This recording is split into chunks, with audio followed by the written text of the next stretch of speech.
Hi, this is Sue with Creations by Sue, and today I am going to be using Embrilliance Essentials to put a name, to create a name that I will be putting onto a little bear Lovey.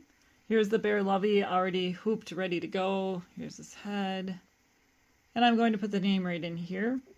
So I'll show you now how I'm going to design that name so that it'll look good on the fuzzy part of this Lovey. First of all, I'm going to click up here on the A, and that brings up letters. And actually, I'm going to be using this DBJ Dottie. It's a Designs by Juju Dottie. 1 inch, I believe, is the size that I need. So I go into the text box and type in the name, which is Cohen. And that looks good. Now I'm going to go down here. My hoop size is 5.5 by 5.5. Down here on selected, it shows me the size of the name. And I want it to be 1.5 inches tall. So I'm going to go ahead and pull the middle box up to make it 1.5. So I'm watching down on that right area there where it says selected until I get to 1.5, which is right here. So it's going to be 3 3/8 inches wide by 1.5 inches tall. And then I'll center it in the hoop. In order to do that, I go up here to this box where it says Center Designs in the Hoop and click that, and now it's centered in the hoop.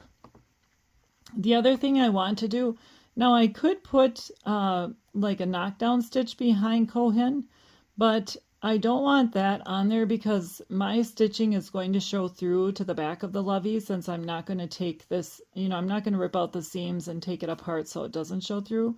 So I just want the letters, and I'm going to be using a light blue thread that will match the light blue of this Lovey the best, as much as possible, so that it won't be showing very much.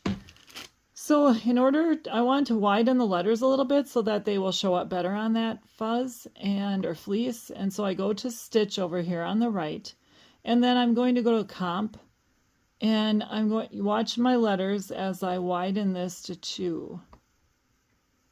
Okay, I'll let go, and there's 2. Now if I wanted to go 3, just to see, there's 3, and it's getting kind of thick. There's 4. I usually just do 2, but you can do what you want. So there's 2. All right, and now this will be ready to put on a USB stick and take over to my machine and put onto the Lovey. And I'll be demonstrating that in a video that I'm going to show my Redline stitching. Here is the finished Lovey. The stitching turned out very nicely, and you can see on the back the blue thread doesn't show as much as a white bobbin thread would. Thank you for watching. If you've learned something new and/or enjoyed this video, please give me a thumbs up and be sure to press subscribe to be notified of future videos. Happy stitching! Bye!